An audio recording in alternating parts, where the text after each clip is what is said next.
everyone. So it's been about 7 months since my last video, and I left off with me being pregnant. This was back in July. I don't remember if the very last video was the off-white one video or if it was me and Tyler talking about our pregnancy story, but I figured what better way to bring it back than to go and kind of give you guys a part 2 of the pregnancy video and give you guys my birth video. Just a little disclaimer, it's not the actual birth video. I'm gonna just give you guys a birth story. So Jordan is now 6 months. This is Jordan. She is mommy's little princess, daddy's little princess. Like, everybody is obsessed with her in this household. And she's doing all the cute stuff now. Now that she's 6 months, she's moving around, not quite crawling yet, but almost there. And she is super talkative, so expect to hear a lot from her during this video, like I said.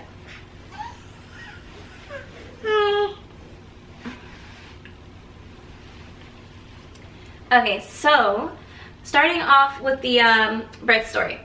Let's take it back to August. This is when I first went back to Houston. If you guys know anything about what was going on with us back then, I don't know if we said it in the other video, but we were having her in Houston and we lived in LA all summer. So what I was basically doing was flying to Houston for doctor's visits, which was like a lot when you're pregnant, having to do those flights. You get super, super tired, you get super swollen, and you're already big as it is. But I loved my doctor there, and I just couldn't imagine anybody else delivering her because I had a really, really bad experience with a doctor in New York, my very first doctor's visit when I was pregnant. So I was flying back and forth to Houston. Finally, in August, me and my brother, we went back to Houston and we stayed there. He only came with me just for the week just because Tyler had a camp to do in Toronto, and I didn't want to chance it and go to the camp at that point because I did not want to have my baby on a plane, just in case. So we get to Houston, the baby's due August 27th, everything is good. I'm super, super pregnant at this point, waddling around, just looking super uncomfortable. And then I had a doctor's appointment maybe like the 10th or something. No, my doctor's appointment was on the 14th because it was actually my birthday. So I had a doctor's appointment on my birthday, hoping like, hey, maybe I'm dilated, maybe she's coming soon. No, I was 1 centimeter, so it was quiet for all that. But my doctor did tell me that she was going on vacation the week that the baby was supposed to be born. Now, I've been flying there for this doctor. So for her to tell me that she was going on vacation was like heartbreaking, because it's like, whoa, what do you mean you're going on vacation? I literally been, you know, I could have had my baby at UCLA or somewhere close, but no, I've been coming out here for you. So we talked it over, and she obviously seen how worried I was, which at the time, looking back on it, I was being so dramatic. But it's like when you're pregnant, every little thing I feel like is like a sign, and you're just like, whoa, what do you mean you're not going to be here? So it's what's happening with me and my baby. So by the way, this is my second time recording this video. The first time Jordan decided to fall asleep. So if you guys see her fall asleep at all, just know that she's being super disrespectful. No, I'm just kidding. I get so boring talking to her that she's just like out of here any given moment. But me and the doctor talked it over, and I was far enough in my pregnancy, like Jordan was kind of growing a little bit fast. So she's like, hey, you have the option of being induced a week early.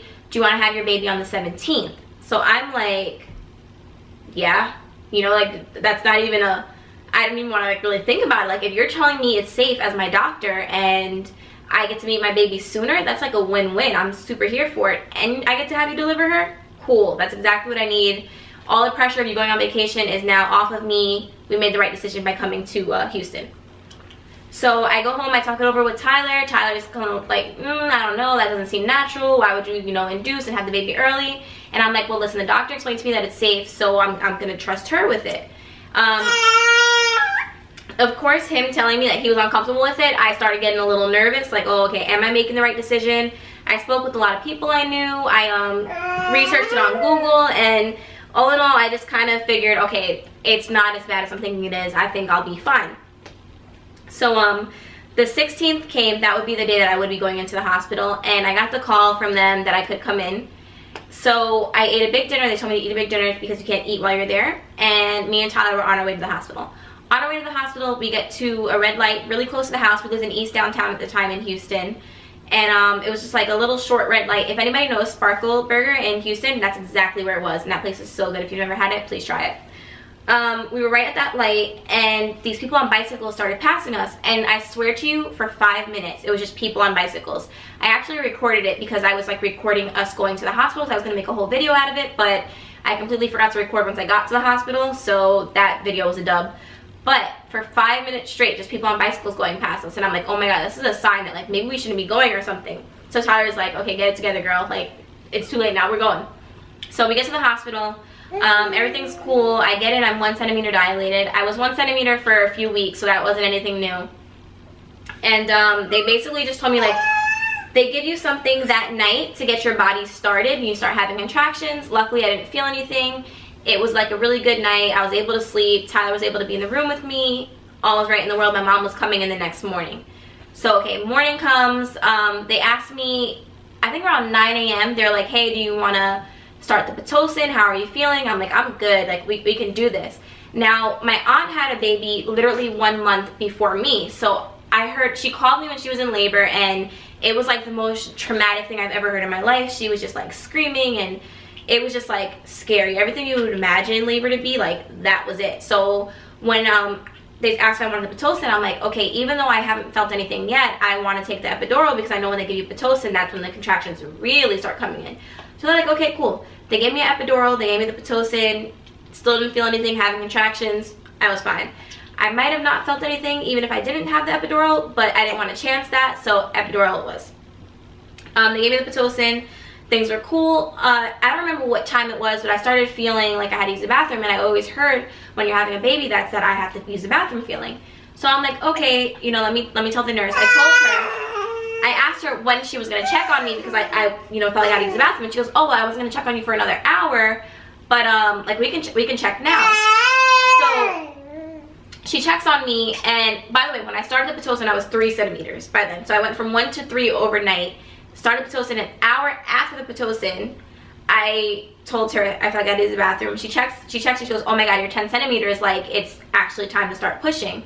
So I'm like, okay, cool, like this is great. You know, I'm not worried or anything. At this point, I'm just like, okay, let's do this, because I'm hungry.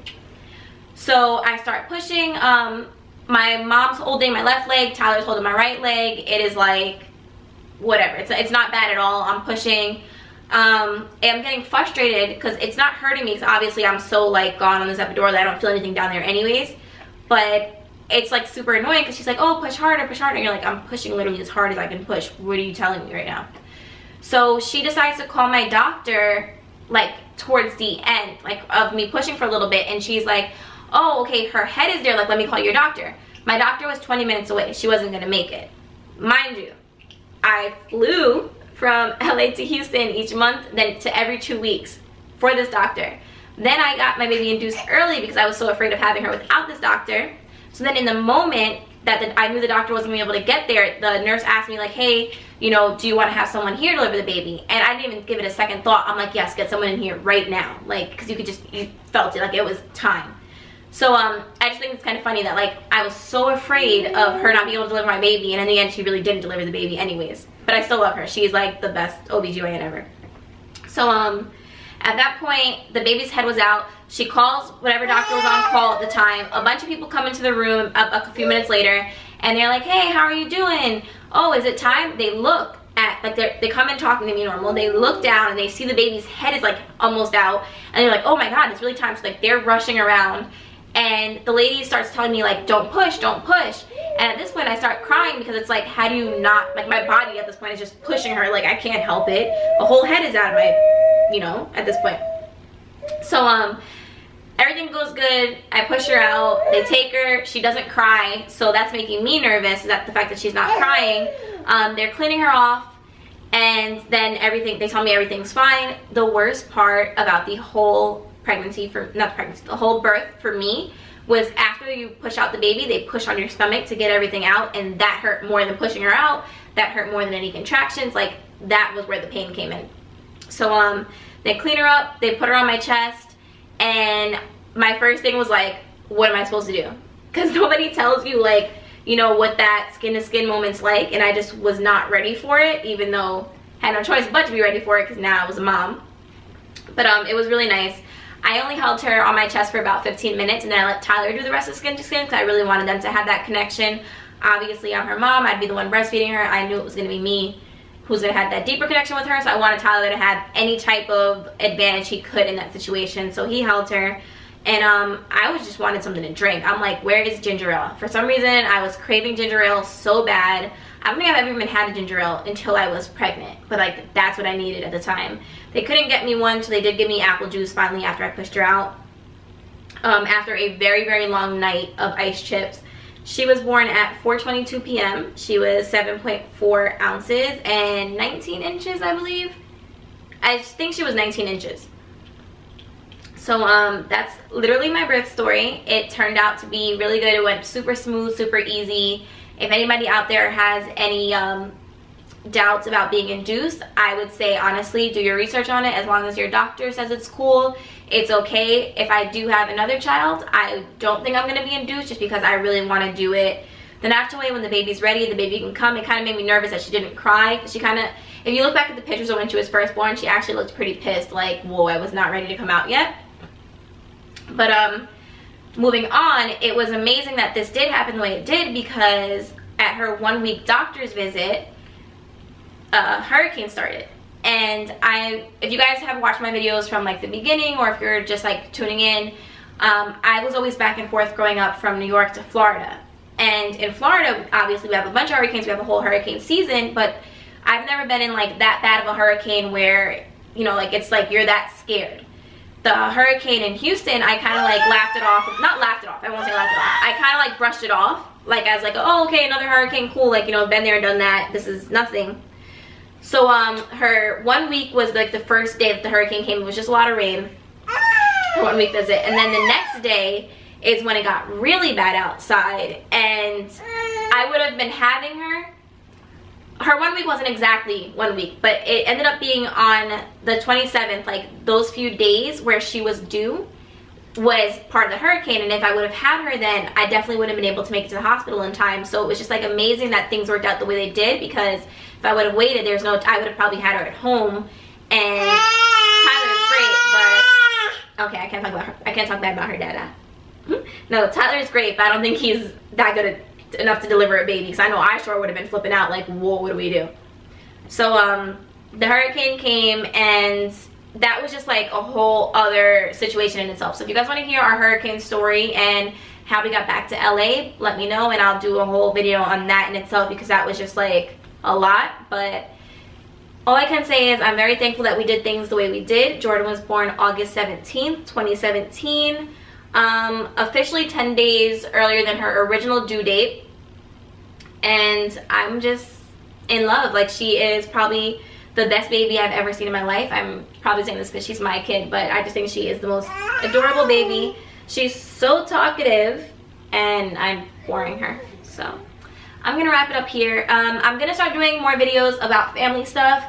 I really don't want to do that much sneaker stuff. People keep asking me, and it's like, I'm gonna do sneaker stuff just because our lives, like, we all have so much sneakers. Tyler has sneakers, I have sneakers, Jordan has so many sneakers now. But don't expect like full-on reviews from me anymore. It's gonna be more family stuff, more vlogging. I really wanted to start like posting Jordan doing cool stuff, like going down my legs so she can crawl, because yeah, that's my life right now.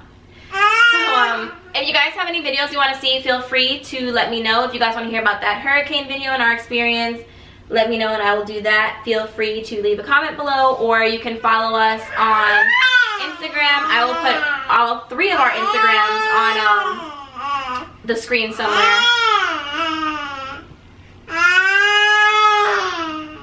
Jordan says subscribe for more. Alright, see you guys later. Say bye-bye. Bye-bye.